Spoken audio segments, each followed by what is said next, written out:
The gunshot echoed through the penthouse before the glass shattered. Seo Jin-hyuk didn't flinch. He'd heard that sound too many times in his 38 years to react with anything other than cold calculation. What made him move, what made him cross the marble floor in 3 strides and catch his mother before she hit the ground, was her gasp of pain. Not from the bullet, from something else entirely. "Iyama," he said, his voice low and urgent as he gathered her small frame into his arms. Her face was gray, twisted in agony, her hand clutching her right side. "What is it? What hurts?" "My stomach," she whispered in Korean, tears streaming down her weathered cheeks. "Jin-ah, it hurts so much." Behind them, Min-jae was already barking orders into his phone, securing the building, tracking the shooter. But Jin heard none of it. His mother's pulse was racing under his fingertips, her skin burning with fever. "Get the car!" Jin snapped. "Now!" 3 minutes later, they were speeding through the empty streets of Lake Haven City at 2:47 in the morning. His mother's head rested against his chest, her breathing shallow and rapid. Jin had orchestrated wars, eliminated rivals, built an empire on fear and precision. None of it had prepared him for the terror of feeling his mother's heartbeat stutter against his palm. The emergency room doors of Riverside General exploded open as Jin carried his mother inside, flanked by 6 of his men in black suits. The fluorescent lights were harsh, clinical, unforgiving. Every head in the ER turned. Nurses froze mid-step. A security guard's hand moved toward his radio. Jin didn't care about any of them. His focus locked on the only person still moving toward him, a young black woman in scrubs, her natural hair pulled back in a ponytail, her dark eyes sharp and assessing, even as exhaustion lined her beautiful face. "I need a doctor," Jin said. "You found one," she replied, already gesturing toward an exam room. "Exam 3. Let's move." Her voice was steady, commanding, completely unafraid. Something shifted in Jin's chest, but he couldn't examine it now. His mother moaned softly, and he followed the doctor into the cramped room. The woman worked with fluid efficiency, her hands gentle as she examined his mother while firing questions at Jin. Name, date of birth, medical history, symptoms. He answered each one, his usual guardedness stripped away by necessity. "Upper right quadrant pain, fever, elevated heart rate," the doctor said, meeting Jin's eyes directly. "I think it's her gallbladder, and if it's infected, she needs surgery tonight." "Then operate." "I'm not a surgeon, but we have the best trauma surgeon in the state on call." She touched his mother's hand with unexpected tenderness. "Your mother is going to be okay. I promise we'll take care of her." Jin stared at this woman who'd just made a promise she couldn't guarantee, who'd touched his mother like she mattered, who looked at him without fear or judgment. He didn't even know her name. "Dr. Amara Cole," she said, as if reading his mind. She extended her hand. "And you are?" "Seo Jin-hyuk." He took her hand. Her grip was firm, warm, grounding. "Jin, if you're already invested in this story, if you want to see where this impossible connection leads, do me a favor. Hit that subscribe button right now. Because what happens next between Jin and Amara will challenge everything they thought they knew about love, danger, and choice. And trust me, you don't want to miss a single moment. Now let's continue. Dr. Alan Reyes arrived within 20 minutes, a silver-haired man in his 50s, with steady hands and kind eyes. He reviewed the scans, confirmed Amara's diagnosis, and explained the surgery with patient clarity. Jin listened, nodded, signed the consent forms with a hand that didn't shake even though his world was tilting. "She'll be in surgery for about 2 hours," Dr. Reyes said. "There's a waiting room on the 3rd floor." Jin shook his head. "I'll wait here." Amara appeared at his elbow. "The surgical waiting room has better coffee, and chairs that won't destroy your back. She paused. Come on, I'll show you. He followed her because his mother was already being wheeled away, because he had nowhere else to go, because this woman with the gentle hands and fearless eyes was the only solid thing in a world suddenly made of water. The waiting room was empty at 3 a.m. Amara poured 2 cups of coffee from a machine that had seen better decades and handed one to Jin. His security detail had taken positions by the doors and windows, silent sentinels that she seemed to accept without comment. She's strong, Amara said, settling into a chair across from him. The surgery is routine, and Dr. Reyes has done thousands of them. She's going to be fine. You don't know that. No, Amara agreed, but I believe it. And sometimes belief is enough to get you through the waiting. Jin studied her, the shadows under her eyes, the coffee stain on her scrubs, the way she held her cup like it was the only thing keeping her upright. How long have you been on shift? 24 hours, give or take. You should go home. I will, after your mother is out of surgery. She met his gaze. I don't leave my patients' families alone in the waiting room if I can help it. Something cracked wider in Jin's chest. He was used to people serving him out of fear, or obligation, or greed. This woman owed him nothing, feared him not at all, and was staying because she'd decided he mattered. Thank you, he said quietly. She smiled, tired, genuine, devastating. You're welcome, Jin. They sat in silence, broken only by the hum of fluorescent lights and the distant beeping of monitors. Jin found himself watching her, cataloging details he had no business noticing, the curve of her jaw, the graceful length of her fingers wrapped around her coffee cup, the way her eyes drifted closed for seconds at a time before snapping open again. Tell me about her, Amara said suddenly. Your mother. What's she like? Jin rarely spoke about his personal life. His mother was a secret he guarded jealously, a weakness his enemies would exploit without hesitation. But at 3:17 in the morning, exhausted and terrified, and sitting across from a woman who'd promised to keep his mother safe, the words came easily. Stubborn, he said, and a smile tugged at his mouth. Smart. She raised me alone after my father died. We had nothing. Lived in a 1-room apartment, survived on rice and kimchi for months at a time. But she never let me see her cry. Never let me feel like we were anything less than royalty. She sounds incredible. She is. Jin's jaw tightened. She didn't tell me she was sick. 2 days of pain, and she hid it because she didn't want to worry me. Parents do that, Amara said softly. They protect us, even when they shouldn't have to. Something flickered across her face. Old pain, carefully contained. My mom was the same way. Worked herself to death, literally, because she wanted to make sure I could go to medical school without debt. I'm sorry. Me too. She held his gaze. But I think they'd be proud of us, don't you? Your mother will wake up from surgery and see that her son moved heaven and earth to save her. My mom got to see me graduate medical school before she passed. That has to count for something.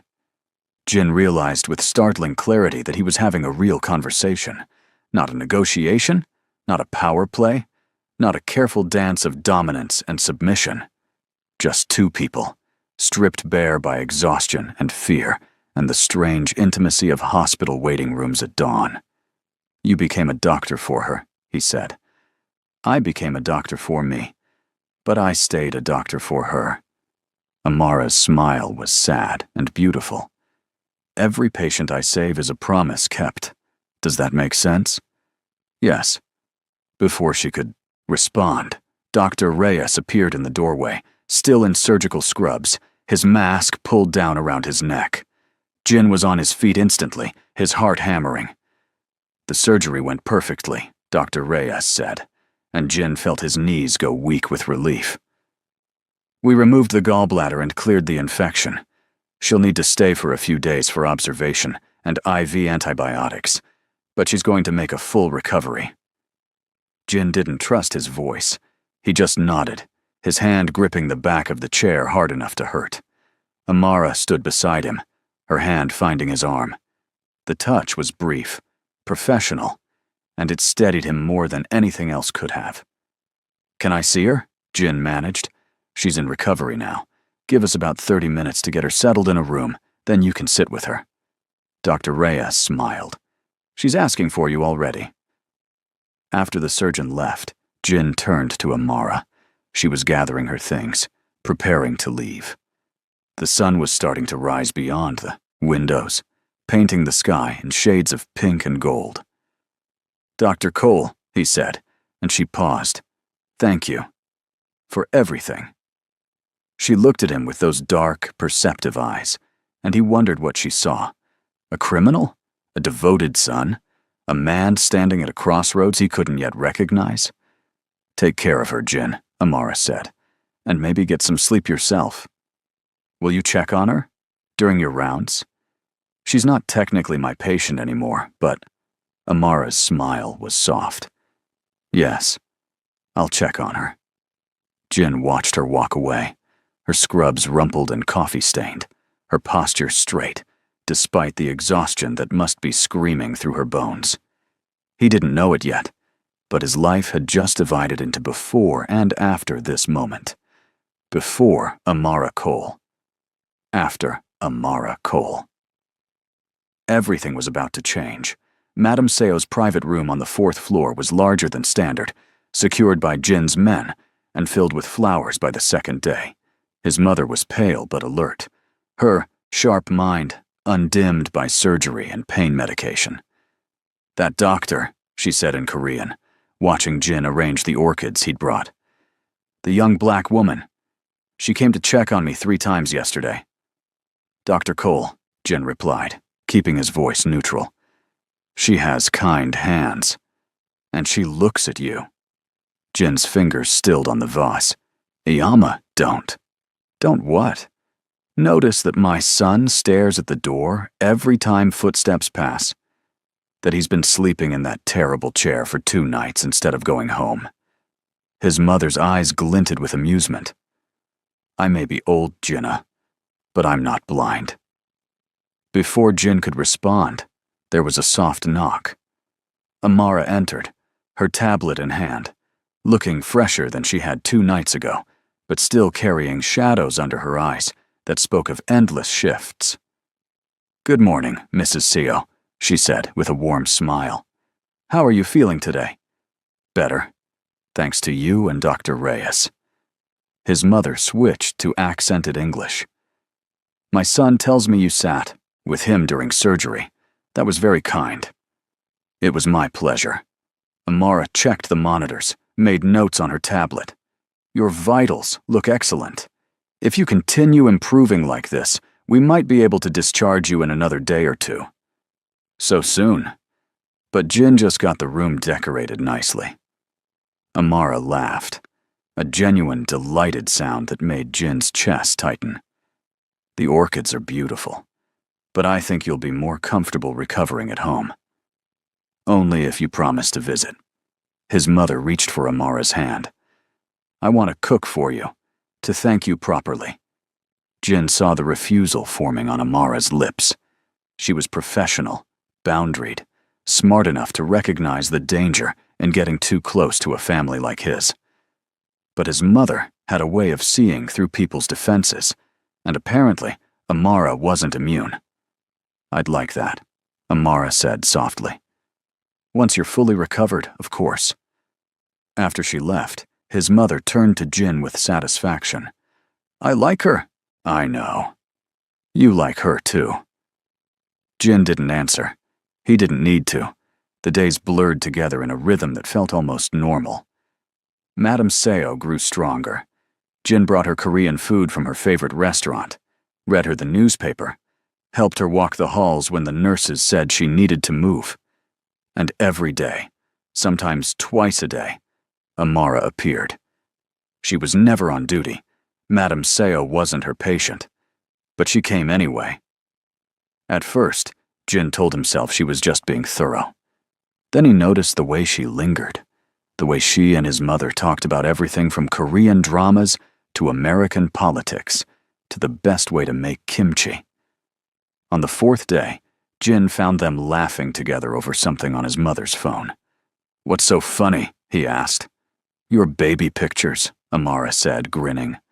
"Your mom is showing me photographic evidence that you were once adorable." Jin felt heat creep up his neck. "Yama, really?" "You were such a serious child," his mother said, fondly. "Always protecting me, even when you were small. Look, Amara, see how he's holding my hand in this one." Amara's expression softened as she studied the photo. When she looked up at Jin, something passed between them. Recognition, maybe, or understanding. She saw him, he realized. Not the kingpin, not the threat, but the man who'd once been a little boy holding his mother's hand. "Still protecting her," Amara said quietly. "Always," Jin replied. That night, after visiting hours ended and his mother was asleep, Jin found Amara in the break room. She was alone, eating what looked like cafeteria pasta straight from a plastic container. "Dinner?" he asked. She jumped, nearly dropping her fork. "God, you move quietly." "Yes, dinner." "Glamorous, right?" "You should eat better than that. You should go home and sleep in an actual bed." She raised an eyebrow. "But we're both stubborn, so here we are." Jin found himself smiling, an unfamiliar expression that felt strange on his face. "My mother is being discharged tomorrow." "I know, Dr. Reyes told me." Amara set down her container. "She's doing remarkably well. You should be proud." "I am. And grateful." He paused, gathering courage he rarely needed. "I was hoping I could thank you properly. Dinner? A real dinner. Not cafeteria pasta." Amara studied him for a long moment. He watched her calculating, weighing risks, seeing more than he wanted her to see. "Jin, I don't think—" "Just dinner," he said. "No expectations, no obligations. Just two people who've spent the last 4 days in a hospital, having a meal somewhere with better food." Her lips quirked. "That's a low bar." "Say yes anyway." She should have said no. Everything about this was a bad idea.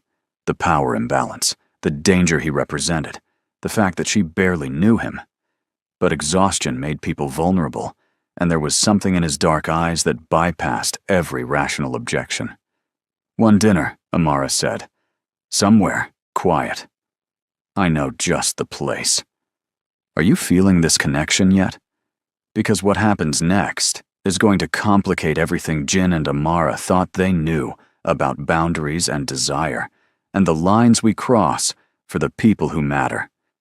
If you're invested, if you need to know what happens when these two finally admit what's building between them, show me by hitting that like button and dropping a comment.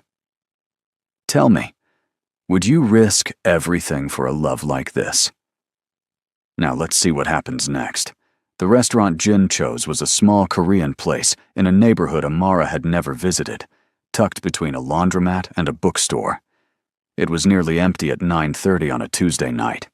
Just an elderly couple in the corner, and the owner, who greeted Jin like family. "This is your quiet place?" Amara asked, as they settled into a booth near the back. "The owner is a friend of my mother's.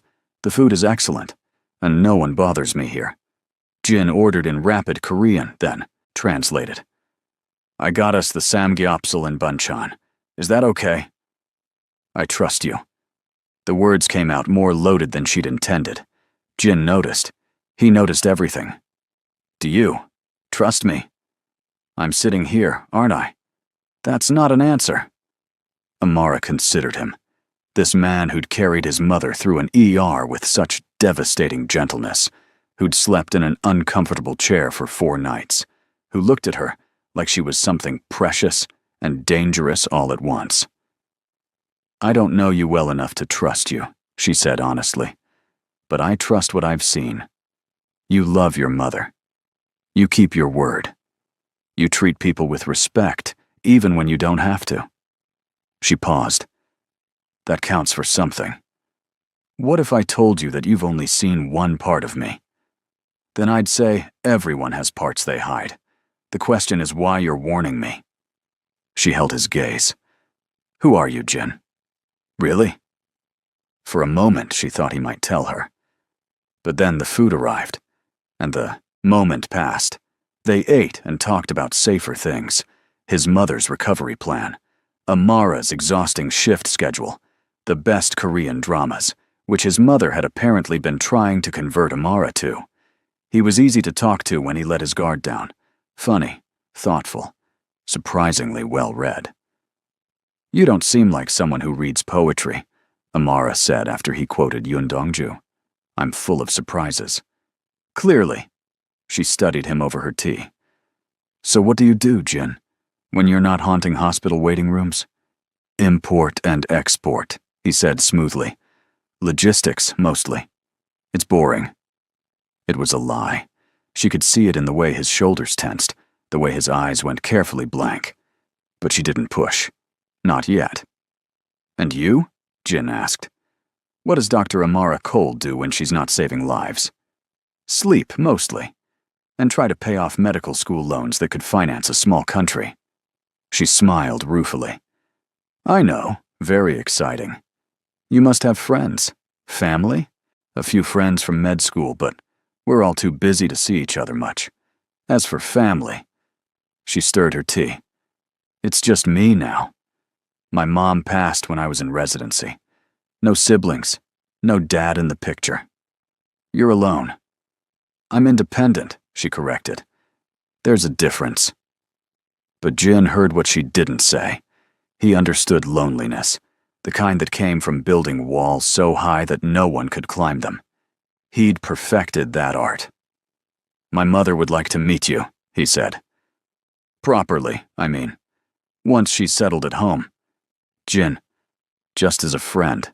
She doesn't have many, and she's taken a liking to you. His expression was carefully neutral. No pressure.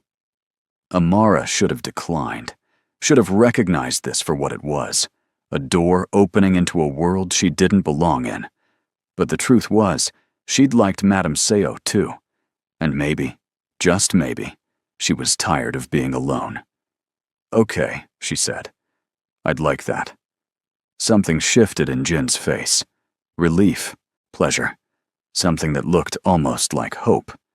He reached across the table, his hand stopping just short of hers. Thank you, he said quietly. They left the restaurant after midnight.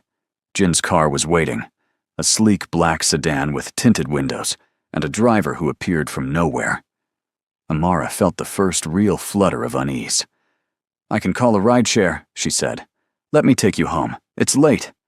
Jin, please, he held her gaze. It would make me feel better to know you got home safely. She relented, partly because it was late and she was tired, partly because she wanted a few more minutes in his presence. The drive through Lake Haven's empty streets was quiet. Jin sitting a respectful distance away, his attention seemingly focused on his phone. But when they pulled up to her apartment building, a modest complex that had seen better decades, he looked at her directly. I had a good time tonight, he said. Me too. Can we do it again? She should say no. Every instinct she had was screaming warning signals. But when she opened her mouth, what came out was, yes. Jin smiled. A real smile this time, one that transformed his entire face. Good night, Dr. Cole. Good night, Jin. She watched the car pull away, her heart beating faster than it should. Whatever this was, whatever was building between them, it felt inevitable. Like standing on train tracks and seeing the light approaching. The smart thing would be to step aside. Amara had never been particularly smart when it came to her heart. 2 days later, Amara received a text from an unknown number. It was a photo of Madame Seo in her home, smiling and healthy, surrounded by what looked like an enormous kitchen. The message read, She wants to know when you're free for dinner. Jin. Amara stared at the number. His number, which she now had, and felt something warm unfurl in her chest. She texted back, "Thursday evening?" His response was immediate. "Perfect. I'll send a car. I can drive myself. I know you can. But let me do this." Amara smiled at her phone like a teenager, then immediately felt ridiculous. She was 32 years old, a physician, someone who'd survived medical school and residency, and countless overnight shifts. She had no business feeling giddy over text messages. But she was. God help her. She was. Thursday evening arrived too slowly and too quickly. Amara changed outfits 3 times before settling on a simple dress that was professional, but not stuffy. When the car arrived, the same sedan from before, the same silent driver, her stomach fluttered with anticipation. The Crown Line penthouse was in a part of the city she'd only seen in magazines. The building was all glass and steel, breathtakingly modern, with security that would make Fort Knox jealous. The driver escorted her to a private elevator that required a keycard. When the doors opened directly into Jin's penthouse, Amara forgot how to breathe. Floor-to-ceiling windows overlooked the entire city. The space was minimalist but warm, expensive furniture, subtle lighting, artwork that looked original, and cooking smells that made her mouth water. "Amara!"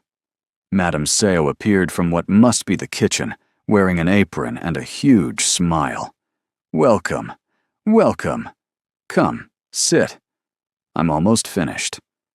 Jin materialized beside his mother, dressed casually in dark jeans and a gray sweater that should have been illegal. "I'm glad you came. Thank you for inviting me. The dinner was incredible. Madame Seo had prepared enough food for 10 people. Bulgogi, japchae, kimchi jjigae, and at least 6 different banchan. They ate and laughed, and Amara felt something she hadn't felt in years. The warmth of family. After dinner, Madame Seo shooed them onto the terrace while she cleaned up, refusing all offers of help. Amara stood at the railing, looking out over Lake Haven's glittering skyline, very aware of Jin standing beside her. "Your mother is an amazing cook," she said. "She wanted to impress you." Mission accomplished. Amara glanced at him. "This place is incredible, Jin.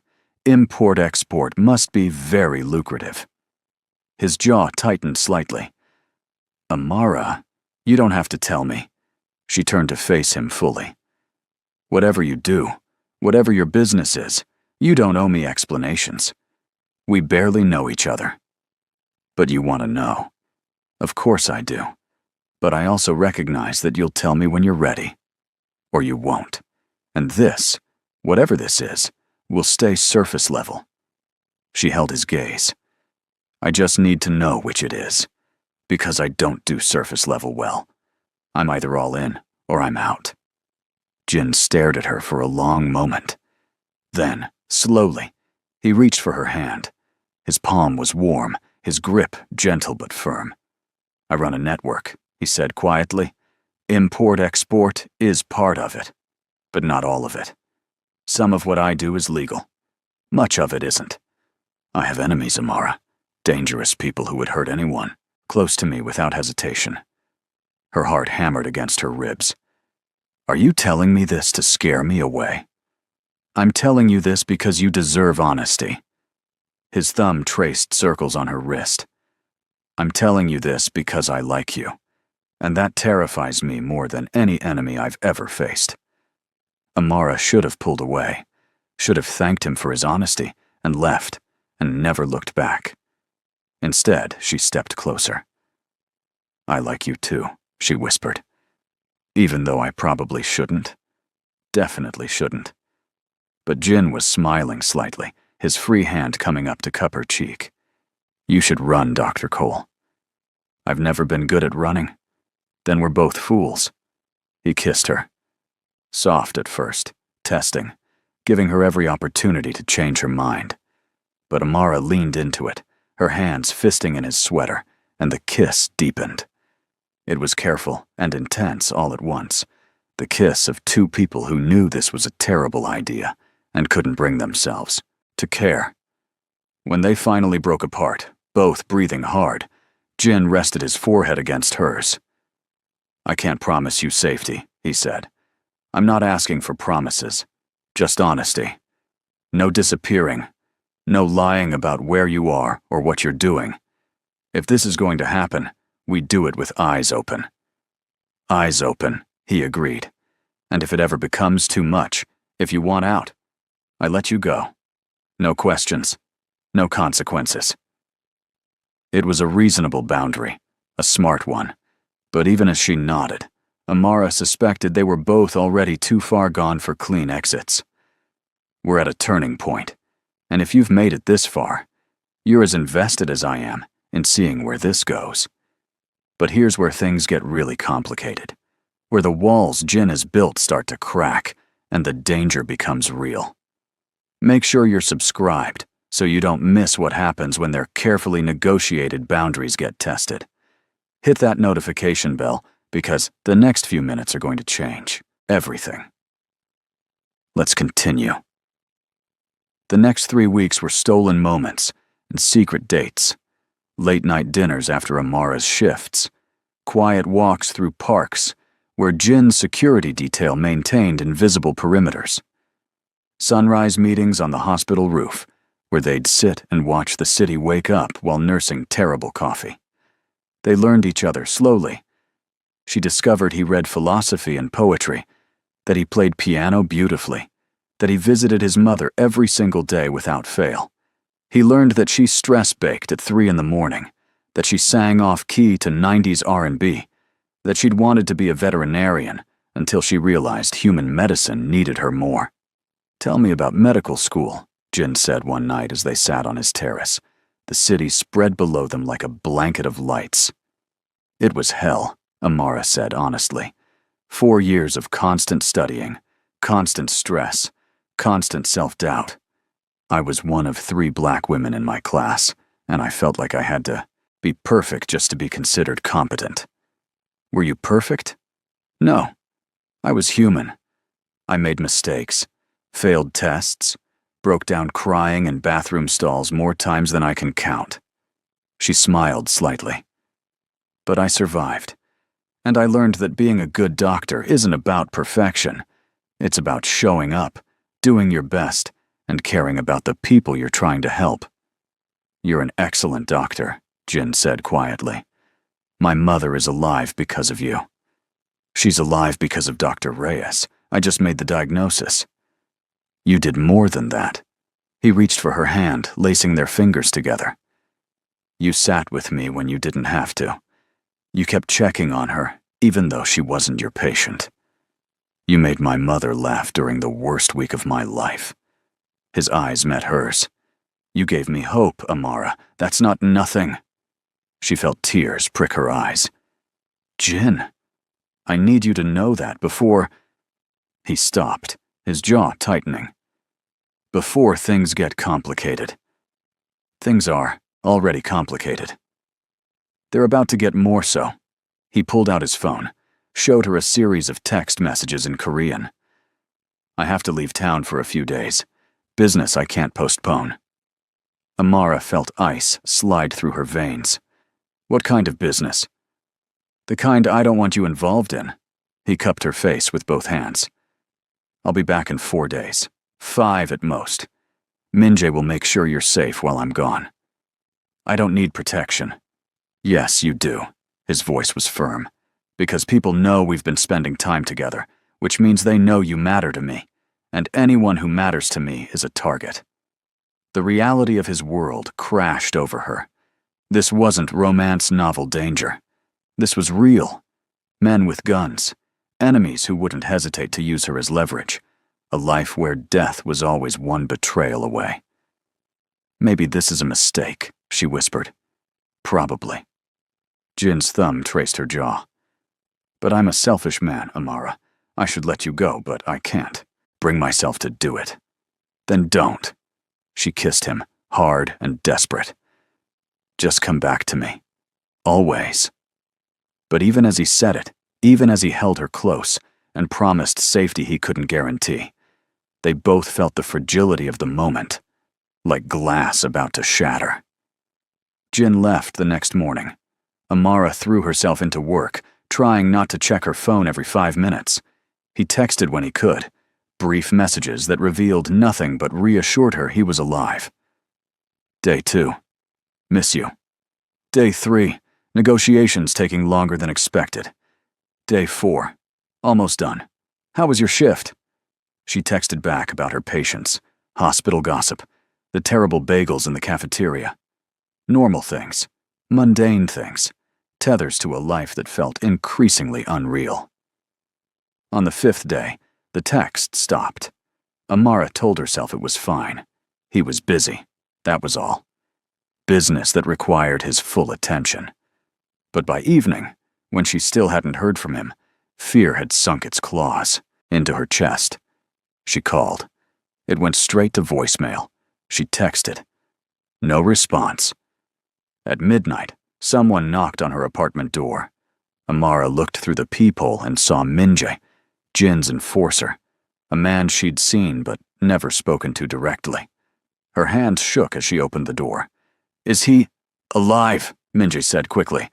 But there was an incident. He's not answering his phone because he can't. He wanted me to tell you he's safe, and he'll contact you as soon as he can. What kind of incident? Minjae's expression remained neutral. The kind that's part of his world. Nothing for you to worry about. Don't patronize me. Amara's voice was sharp. If Jin is hurt, I need to know. For the first time, something like respect flickered in Minjae's eyes. He sustained injuries. Not life-threatening, but significant enough that he's lying low until he heals. He didn't want you to panic. Where is he? Somewhere safe. Take me to him. Dr. Cole, take me to him, or I swear to God I will call every hospital in this city until I find him. Her voice didn't shake. You said he wanted to contact me as soon as he could. I'm giving him that option. Minjae studied her for a long moment, then pulled out his phone. He spoke rapidly in Korean, listened, spoke again. Finally, he nodded. Get your medical bag, he said, and anything you might need for wound care. 40 minutes later, Amara was being escorted into a fortified house on the outskirts of the city. Armed guards patrolled the perimeter. Security cameras covered every angle. It looked like a compound, preparing for war. Minjae led her to a bedroom on the 2nd floor, knocked once, then opened the door. Jin was sitting on the edge of the bed, shirtless, a bloodied bandage wrapped around his ribs. His left eye was swollen, his knuckles split and bruised. When he saw Amara, something between relief and horror crossed his face. You shouldn't be here, he said. Too bad. She crossed to him, her medical training overriding every other emotion. Let me see. Amara. Let me see, Jin. He stared at her for a moment, then slowly unwrapped the bandage. The wound beneath was a knife slash, maybe 4 inches long, deep enough to need stitches, but miraculously missing anything vital. This needs to be cleaned and closed properly, she said, her voice clinically detached, even as her hands shook. Do you have medical supplies here? In the bathroom. She gathered what she needed, then sat beside him and began working. Jin didn't flinch as she irrigated the wound, didn't make a sound as she numbed the area and began stitching. He just watched her face, his dark eyes unreadable. What happened? She asked quietly as she worked. A deal went wrong. Someone tried to send a message. By stabbing you. By trying to kill me. The stabbing was just how it started. Amara's hand stilled. And the man who did this is no longer a problem. The implication was clear. Jin had killed someone, maybe multiple someones, and he was sitting here calmly while she stitched his side, like this was just another Tuesday. This is your life, she said.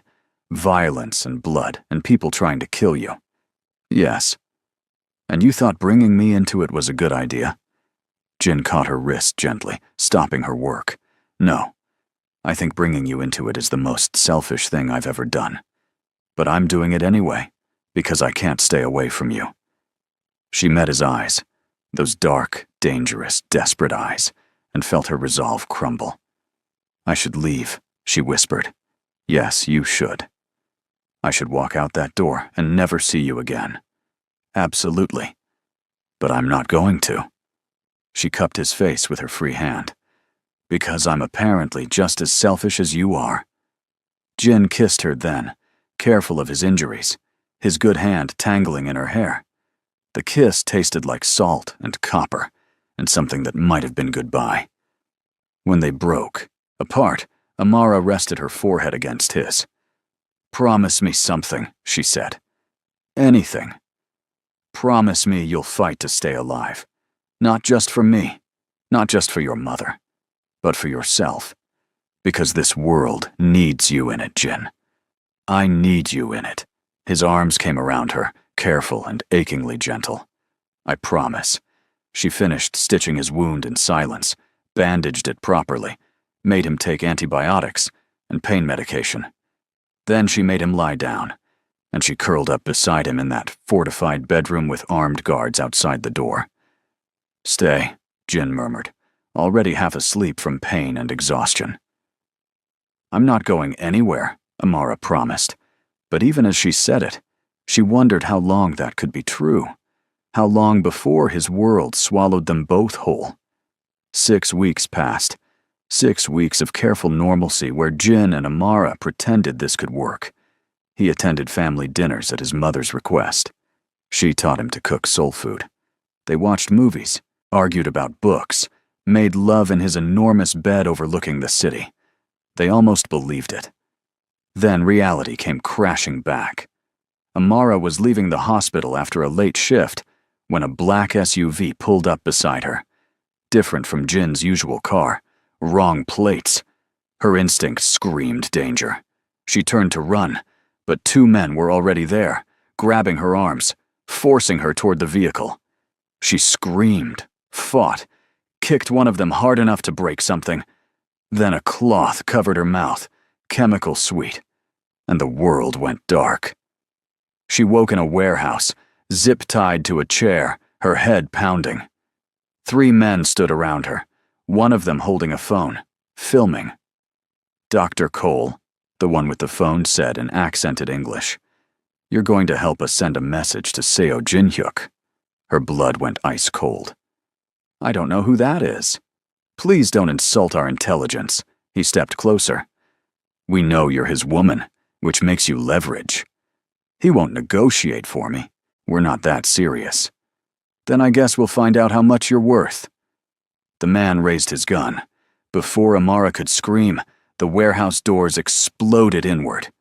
Jin appeared like something out of a nightmare, armed, flanked by his men, his face a mask of cold fury. What happened next was over in seconds. Gunfire, shouting, bodies hitting the concrete. Amara squeezed her eyes shut and tried not to hear, tried not to understand what was happening. Then warm hands were on her wrists, cutting the zip ties. Jin's voice, tight with barely controlled panic. "Are you hurt? Amara, look at me. Are you hurt?" She opened her eyes. He was kneeling in front of her, his hands shaking as they ran over her arms, her face, checking for injuries. Behind him, his men were cleaning up. She didn't look too closely at what cleaning up entailed. "I'm okay," she managed. "Jin, I'm—" He pulled her into his arms so hard she couldn't breathe, his face buried in her hair. She felt him trembling, felt the terror he'd been holding back. "I thought I lost you," he whispered. "When Minjae called, when he said they had you, I thought, I'm okay. I'm right here." He pulled back, cupping her face, and for the first time since she'd met him, she saw tears in his eyes. "This is my fault," he said. "I brought this into your life. I made you a target. Jin, I can't do this anymore." His voice broke. "I can't keep putting you in danger. I won't." Amara's heart seized. "What are you saying?" "I'm saying this ends now, tonight. I'll have Minjae make sure you get home safe, and then we're done. No more dinners, no more phone calls, no more us." You don't get to make that decision alone. Yes, I do. He stood, his face going cold and distant. You were a distraction, Amara. A pleasant one, but a distraction nonetheless. I should have ended this weeks ago. The words hit like physical blows. She stood on shaking legs, staring at this man who just held her like she was his entire world, and was now looking at her like she was nothing. You're lying, she said. I'm being honest for the first time. Go home, Dr. Cole. Forget about me. Jin, Minjae, take her home. He turned away. And make sure she stays safe. I owe her that much. Amara wanted to scream, to fight, to make him look at her. But pride and shock kept her frozen as Minjae gently guided her toward the door. She looked back once. Jin stood alone in that warehouse, surrounded by the wreckage of the men who'd tried to hurt her, his shoulders rigid with control. She knew he was lying. Knew this was him trying to protect her, the only way he knew how. But knowing didn't make it hurt any less. If you're still with me after that heartbreak, if you need to see how this story resolves, make sure you're subscribed, because we're heading into the final act. This is where Amara makes a choice that will define everything, where Jin has to face what he's become. Don't miss it. Hit that subscribe button now, and let's finish this story together. 2 weeks of silence. 2 weeks where Amara threw herself into work with manic intensity, taking every shift she could get, volunteering for overnight coverage, anything to keep her mind from circling back to Jin. It didn't work. She saw him everywhere. In the Korean restaurant where they'd had their first date, in the hospital waiting room where he'd sat vigil for his mother, in her apartment where he'd kissed her goodbye 100 times. Her colleagues noticed. Dr. Reyes pulled her aside after she snapped at a nurse. Amara, what's going on? Nothing, I'm fine. You're working yourself to death. You've taken 6 overnight shifts in the last 2 weeks. That's not sustainable. I can handle it. Dr. Reyes studied her with those kind, perceptive eyes. Does this have anything to do with Mr. Sao? Amara's defenses crumbled. He ended it, said I was a distraction, that it wasn't serious. Then he just walked away. Do you believe him? No. Yes. I don't know. She rubbed her eyes. It doesn't matter what I believe. He made his choice. Did he? Or did he make what he thought was the right choice for you? The question haunted her for days. Jin had pushed her away to protect her. She understood that. But he'd also made the decision unilaterally, without giving her a say in her own life. And Amara was done letting other people make choices for her. On the 17th day without contact, she showed up at the Crown Line penthouse. Security tried to stop her, but she'd memorized the patterns of their shifts, knew which guard had a soft spot for her. I need to see him, she told Marcus, the evening security lead. Dr. Cole, I have orders. I know. But I'm going up anyway. You can either let me, or you can physically stop me. Your choice. Marcus sighed, then radioed up. After a tense moment, he nodded toward the elevator. Amara's heart hammered as she rode up. The doors opened, directly into the penthouse, just like before. But everything felt different now. Colder. Emptier. Jin stood by the windows, his back to her. He was wearing a suit, his posture rigid. Even from across the room, she could feel the tension radiating from him. You shouldn't be here, he said without turning. Too bad. We need to talk. There's nothing to talk about. I was clear. You were a coward. Her voice was steady, sharp. You pushed me away because you were scared, and you dressed it up as protection. But you didn't protect me, Jin. You just hurt me. He finally turned. He looked terrible. Shadows under his eyes, his face drawn, like he hadn't slept in weeks. Everything I said was true, he said. You're not safe with me. What happened in that warehouse proved it. What happened in that warehouse proved that your enemies are dangerous. I already knew that. She stepped closer. What I didn't know was that you'd be too afraid to fight for us. I'm not afraid. Yes, you are. You're terrified that you'll fail me, that something will happen, and you won't be able to stop it.